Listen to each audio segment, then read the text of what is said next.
The medkit was empty. Not depleted, empty. Wrappings torn, contents used, the small orange case lying open on the floor of the evacuation corridor like something that had been consumed rather than operated. Liaison Officer Threshkavan stood over it for a long moment, his secondary sensory filaments drawing inward against his neck the way they always did when something refused to make sense.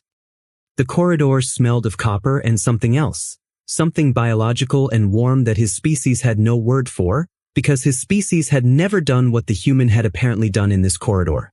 The child's biosigns were stable. The humans were not. And there were three things on the floor Threshkavan could not explain.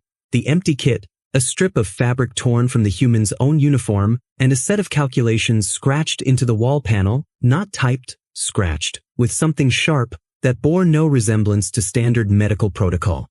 He reached for his communicator slowly, already knowing that whatever he reported, the council would misunderstand it.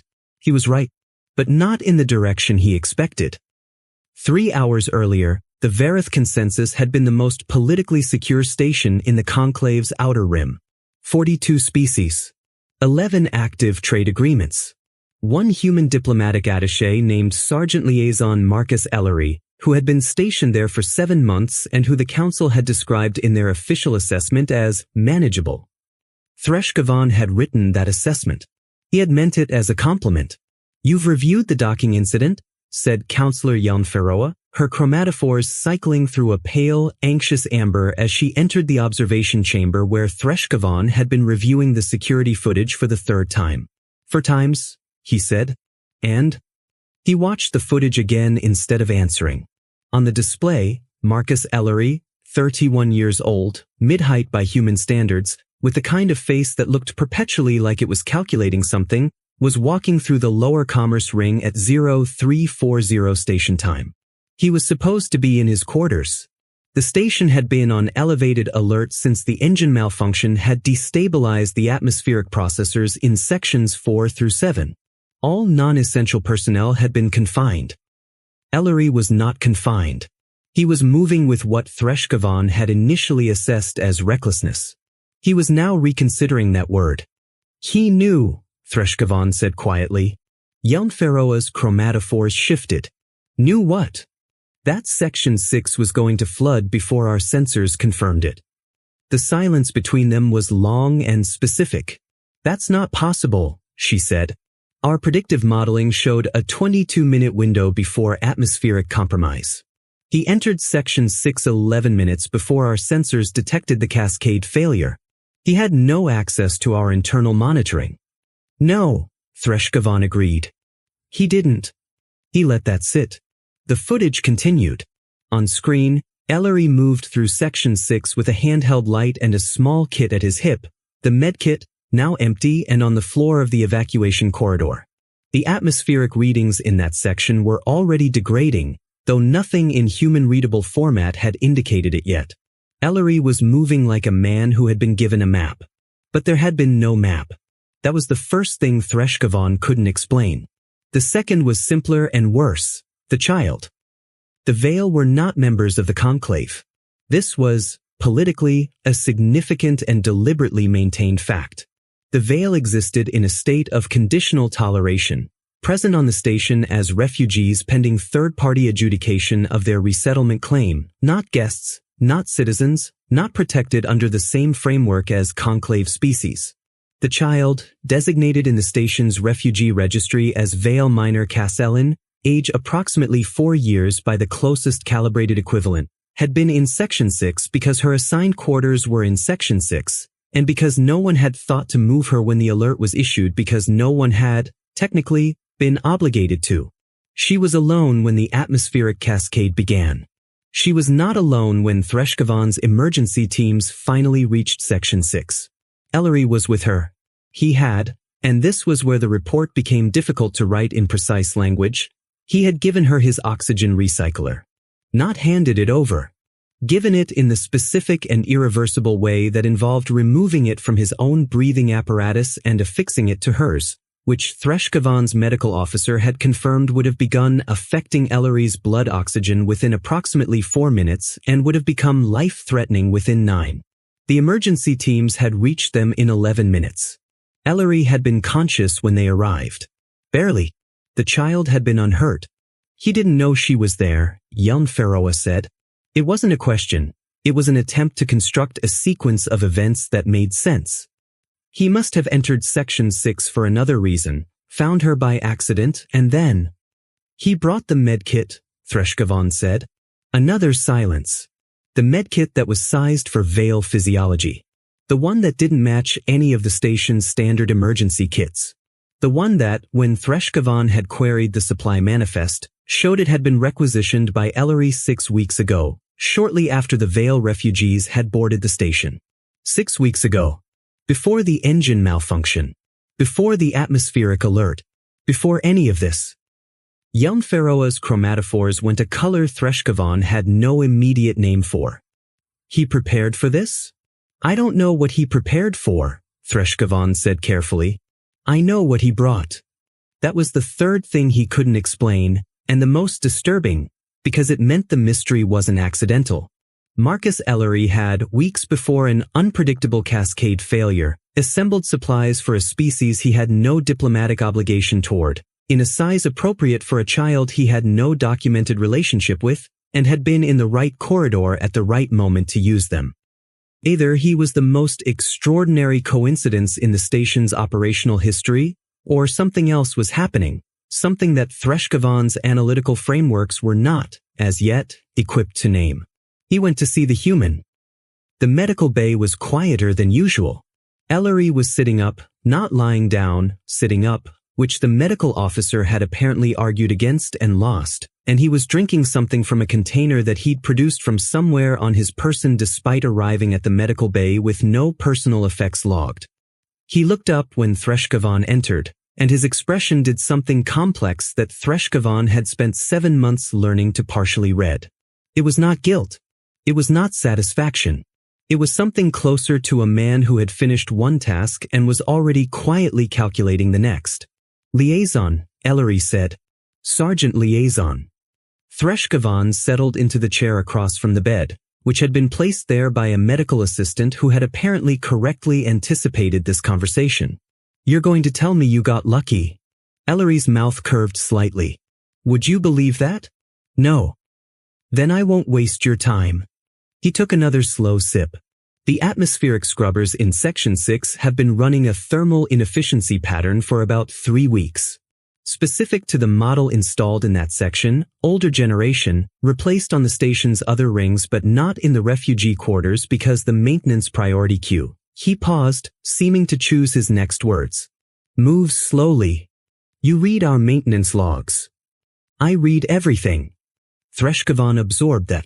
The predictive window suggested 22 minutes. The predictive window was built on sensor data from the updated scrubber models.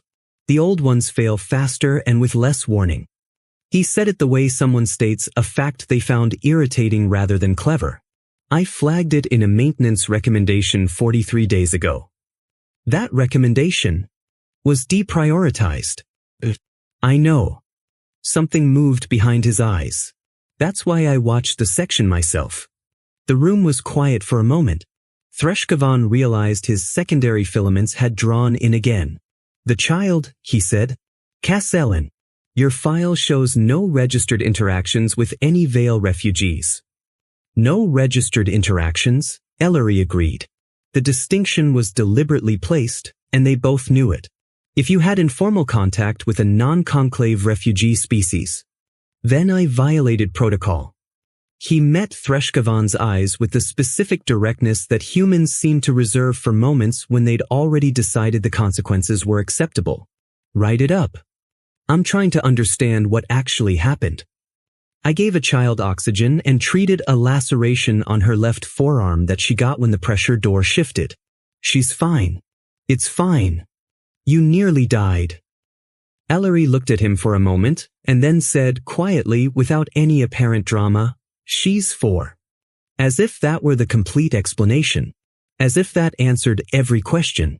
As if Threshkavon should already understand the entire logical chain from she is 4 years old to therefore I gave her my oxygen recycler while my own blood oxygen dropped to dangerous levels. Threshkavan did not understand that chain. But he was beginning to understand that his failure to understand it was itself significant.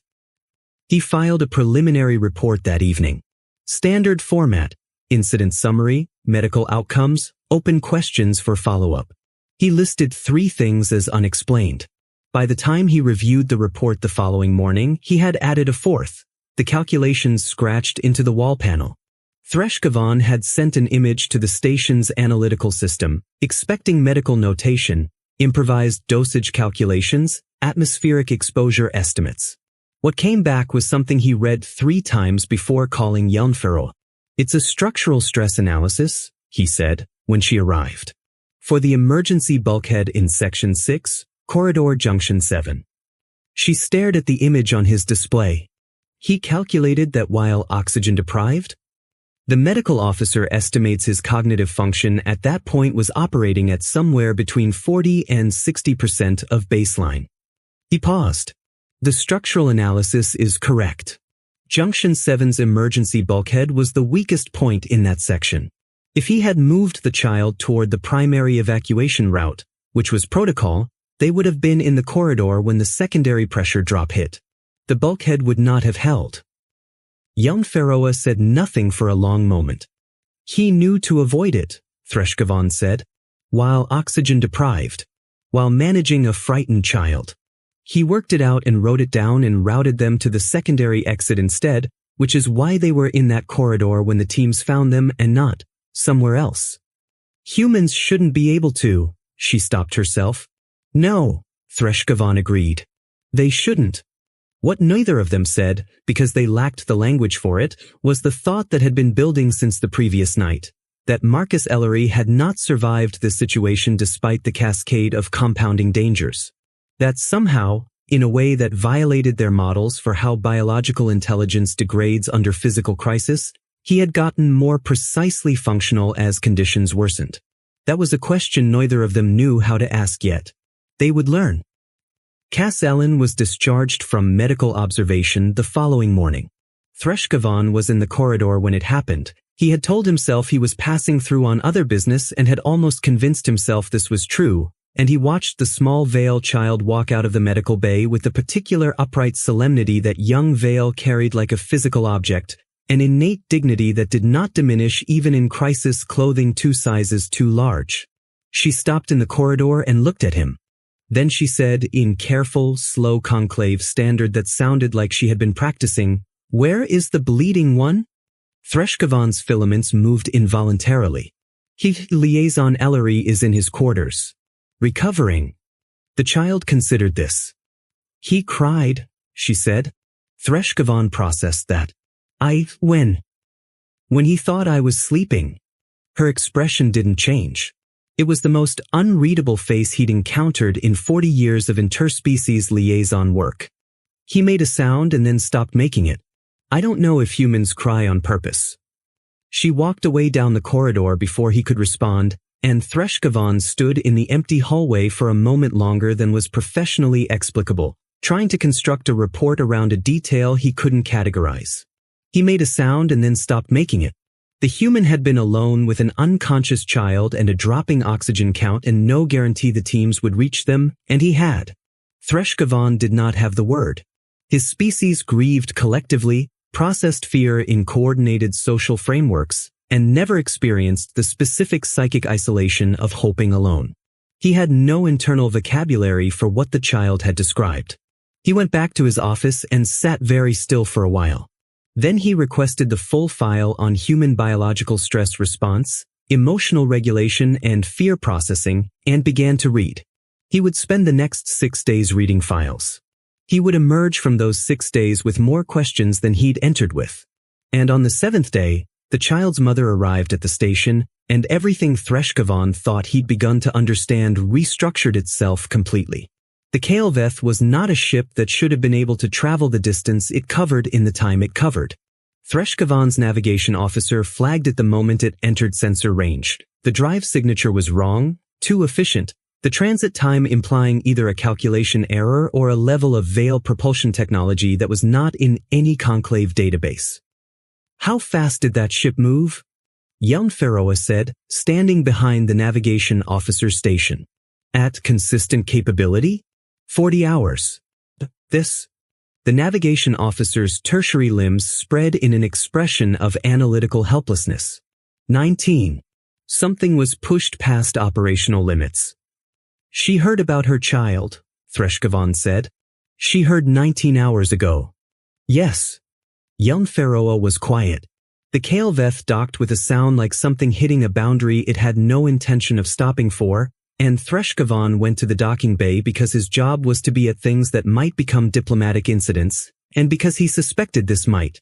The Veil who came through the hatch was not what he'd expected, though he could not have articulated what he'd expected instead.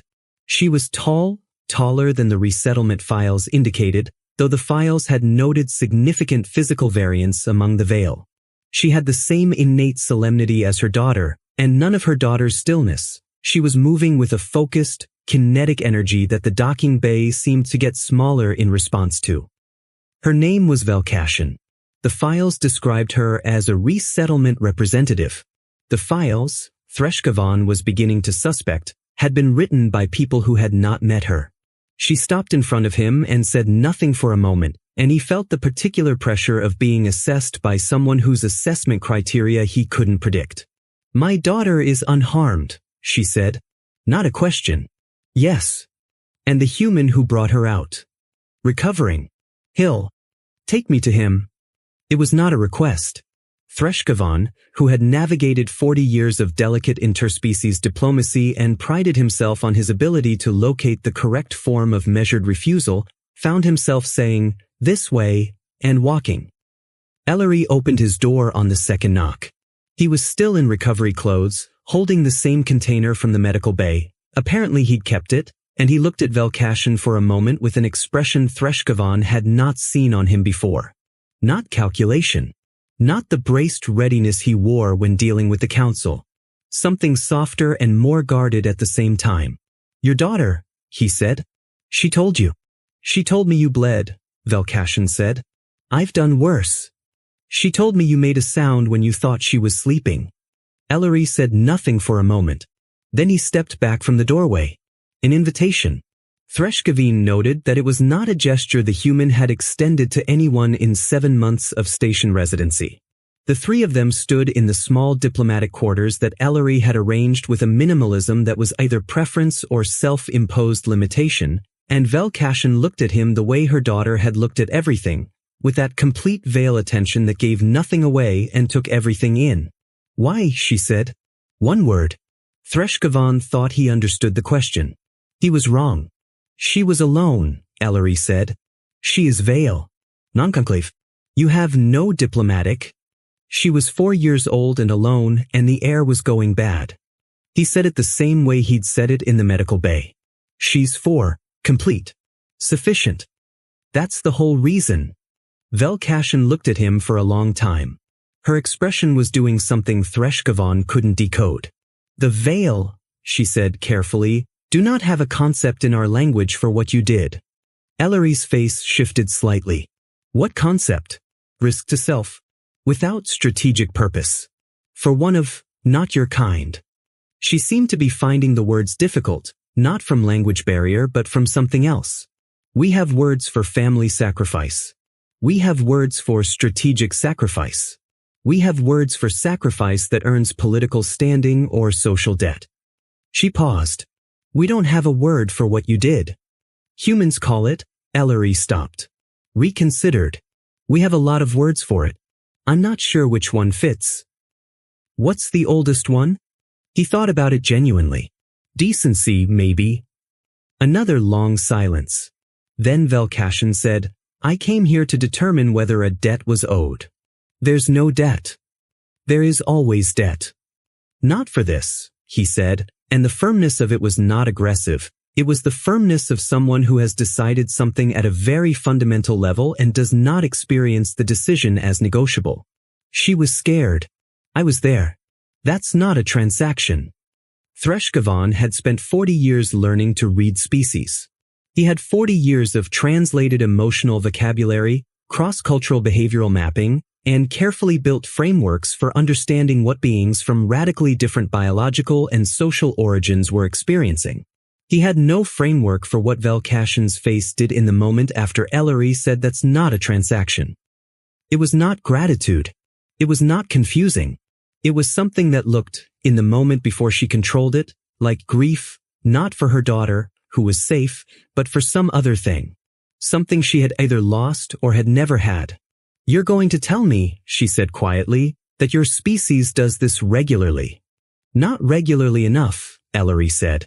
She exhaled slowly. "I've reviewed your species' conflict history on the transit. Your casualty records. Your patterns." Her voice had shifted into something lower and more careful. "Humans lose more than any species in any engagement and continue. We modeled your war psychology before your conclave application. We thought it was irrationality." "It's not irrationality," Threshkavan said, surprising himself. Both of them looked at him. He hadn't planned to speak, but he'd been reading files for 6 days, and something he'd read that morning was still sitting in the front of his mind, refusing to be filed. "I've spent the last 6 days reviewing your medical literature. Your neurological stress studies. There's a human clinical term, post-traumatic growth. The phenomenon where humans emerge from severe crisis with enhanced functional capacity in specific domains." He felt his filaments move. "Your species doesn't just survive trauma. A significant proportion become more capable after it. More precise. More adaptive. The theoretical biological framework suggests it's the result of—" "You don't need the framework," Ellery said, not unkindly. "I need to understand it." "No." He turned slightly toward the window and the docked ships beyond it. "You need to understand that it's real. The why doesn't change what we do with it." Threshkavan filed his full report that evening. He titled it Incident in Section 6, Preliminary Assessment Revision, and then deleted that title and sat for a while without writing anything, because the truth was that he was no longer filing a report about an incident. He was filing a report about a misunderstanding, his own, the council's, and perhaps the entire conclave's, that had been going on for significantly longer than 7 months. The conclave had assessed the human diplomatic presence as manageable. Threshkavan had been in the station for 3 years before Ellery arrived. He had watched the humans settle in, read everything, walk corridors at odd hours, maintain low-profile routines, and generate almost no formal diplomatic incidents. He had watched this and called it manageable and written it in a report and moved on, because everything in Ellery's behavioral profile matched the conclave's model of a human in a limited influence adapting to an unfamiliar environment. But the maintenance log was 43 days old. The Veil medkit had been requisitioned 6 weeks ago. He had been watching and mapping and preparing for longer than any of them had recognized, not aggressively, not with any political agenda Threshkavan could identify, just with the quiet, sustained attention of someone who had decided that this station was a place where things could go wrong in specific ways and had started working the problem. Without telling anyone. Without waiting for authorization. Without any assurance that his preparations would ever be needed. The question Threshkavan had been unconsciously asking for 6 days suddenly surfaced clearly. What else has he prepared for? What other quiet calculations are scratched somewhere we haven't looked? And a worse question, arriving immediately after, how long has he been the most prepared person on this station, and which of us noticed? He reached for his communicator. "Yelm Feroa," he said, "I need you to request a full review of every maintenance flag, supply requisition, corridor access log, and informal contact record for liaison Ellery's entire posting." He paused. "All 7 months. That's," she hesitated, "that's a significant resource commitment, Threshkavan. He's one attaché." "I know. You think he's a security risk?" "No." He looked at the empty corner of his desk where he'd placed the physical printout of the Section 6 structural analysis, the one scratched into the wall panel while oxygen deprived. "I think we may have been operating under a significant misapprehension about what he's been doing here, and I want to know how deep it runs." The review would take 4 days. What it would reveal would be simultaneously less alarming and more unsettling than anything Threshkavan had been bracing for, because it would show not a hidden agenda but simply a person who had been paying extremely close attention to a great many things and doing small, quiet things about them. 41 separate low-level interventions across 7 months. Maintenance flags. Supply adjustments. Informal corridor conversations with individuals from 12 different species who had later, in the review team's cross-referencing, resolved minor crises or avoided minor disasters. A note to a Karath engineer about a specific load-bearing calculation for weeks before that section was stressed. A food allergy flag for a Dovan delegate, communicated casually and without formal record, that had prevented an incident at a diplomatic dinner. None of it is dramatic. None of it is visible. None of it is documented as Ellery's contribution. The picture that emerged was not of an agent or a strategist or a man with a plan. It was of someone who had walked into a station full of beings he'd never met, from species he'd had to learn in situ, and had simply decided, these people might need things, and I can sometimes see the need before it becomes a crisis, so I will watch and I will prepare and I will be there when I can. Not for credit. Not for political position. Not because his mission parameters required it. Because they were there and so was he. Threshkavan looked at the review summary for a long time. Then he sent a copy to Velkashin on the Kaelveth, without annotation, without explanation. Just the document. Her response came back 40 minutes later. 5 words. We don't have this word. Ellery was cleared for full duty on the 9th day after the incident. He arrived at the morning briefing with the same expression and the same container and no observable acknowledgement that anything had changed. Threshkavan had spent the previous 8 days revising upward, in small increments, his estimate of how much he did not understand about humans. He was about to revise it again. The Vale resettlement application, Ellery said, midway through a briefing on unrelated conclave trade logistics. That's not on today's agenda, Yelnferoa said. No. But Velkashin submitted a revised status claim this morning. He set the container down. She's withdrawn the refugee designation and filed as a sovereign diplomatic entity instead. The briefing room was quiet. The Vale don't have recognized diplomatic standing, Threshkavan said carefully. They didn't, no. Ellery looked at him. Velkashin has been in contact with the Conclave's third-body adjudication panel since she arrived. She submitted a counterclaim under the Emergency Status Conversion Clause, Article 17, the one that allows non-member species to seek emergency diplomatic recognition if they can demonstrate a viable political structure and an existing relationship with a conclave member species. He paused. She cited our relationship. Threshkavan's secondary filaments rose. What relationship? Ours, Ellery said, with a patience that suggested he'd expected exactly this question. The station's. Yours. A very slight emphasis. Mine, specifically, she listed me as a primary reference contact. On the grounds that I have an established informal relationship with her daughter. Yelnferoa made a sound that was not quite a word. She used a diplomatic mechanism, Threshkavan said slowly, that has never successfully been invoked by a non-member species. It's been successfully invoked twice in conclave history, Ellery said. I found the precedents in the archival law library 2 months ago. 2 months ago. While he was still requisitioning medkits and flagging maintenance logs and watching a corridor in Section 6. You knew, Threshkavan said. I thought it was possible. I didn't know what I'd have to. He stopped. Something moved behind his eyes. I didn't know exactly what the path would look like. But if the application went badly, I wanted there to be another option. So I read the law. He picked up the container. There usually is another option, if you read far enough. Threshkavan looked at him. At the container. At the ordinary, unremarkable appearance of a man who had been, for at least 2 months, quietly building a legal lifeline for a refugee species he had no obligation to, in the hope that he might one day need to use it.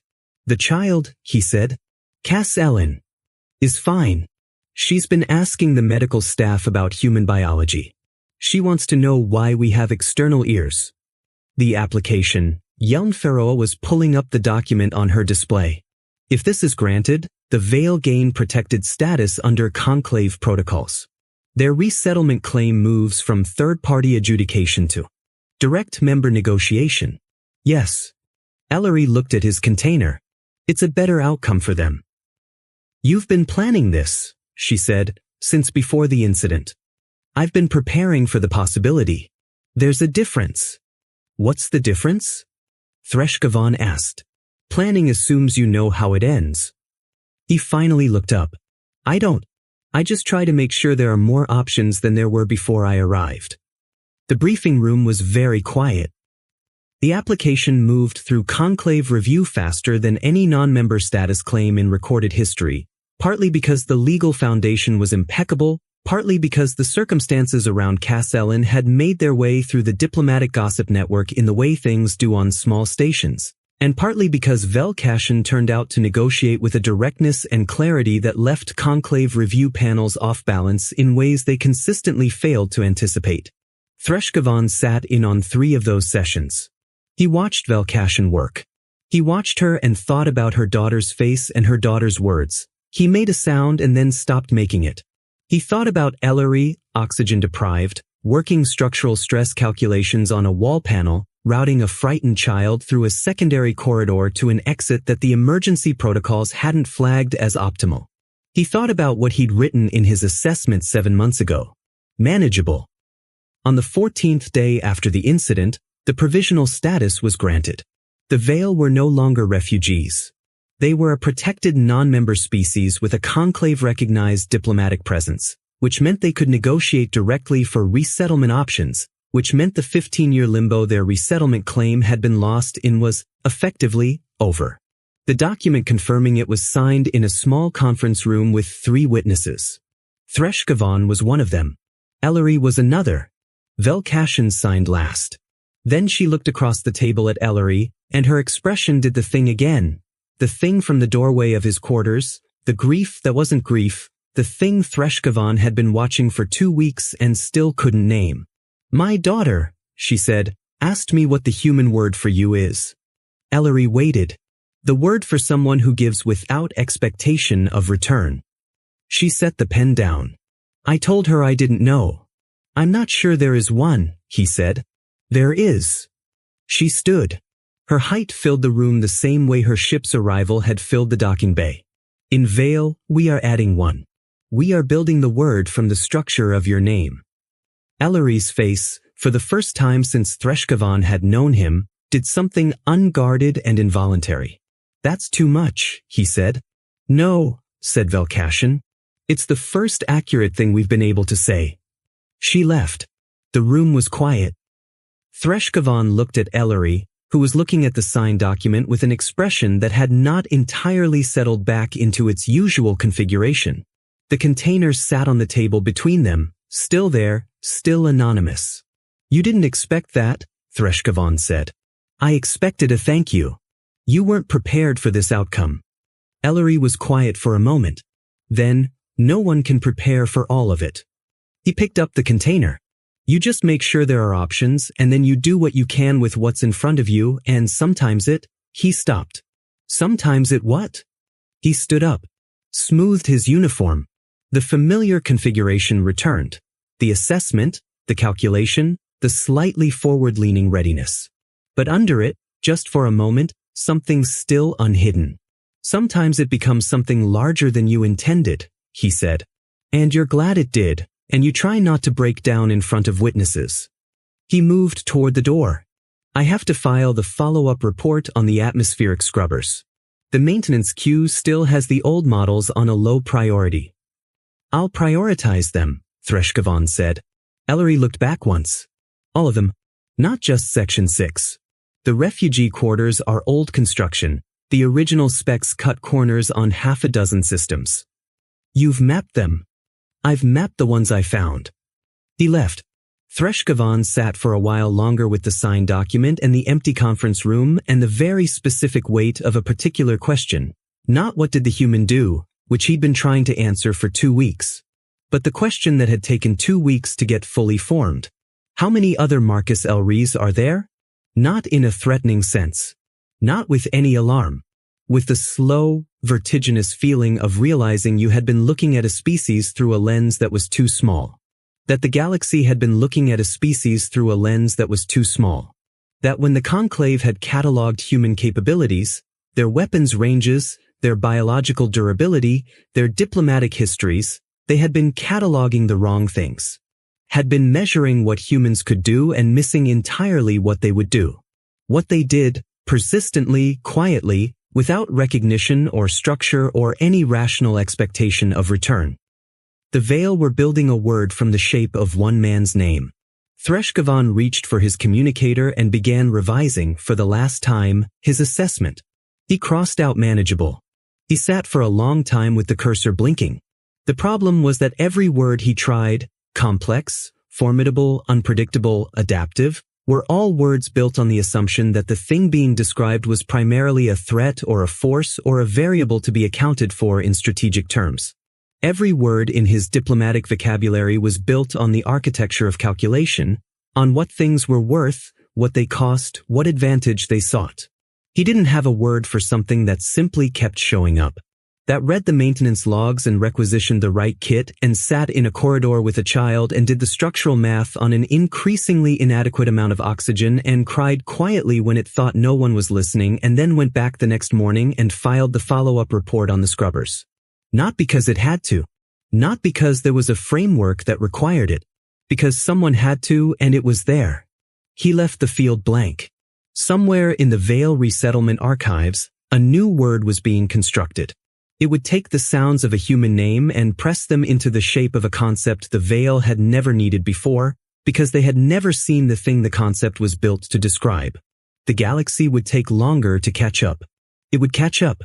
Not because the humans were the strongest species, or the fastest, or the most advanced, or the most strategically positioned, but because somewhere in every dark corner of an indifferent and frequently unjust universe, there was apparently a human reading the maintenance logs, and watching the corridor, and carrying the right kit, and doing the math on a wall panel in the dark, not because it was winnable, not because it was required, not because they would be remembered for it, but because the alternative was a child alone in a room where the air was going bad.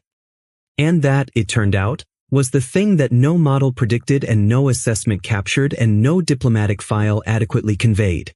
You could measure everything humans had ever done, add it up, calculate the vectors, project the trends, and you would still miss it. Because the thing that made them what they were wasn't in the records. It was in the silence between the sound and the stopping of it. In the moment when a man decided, alone and in the dark, that this was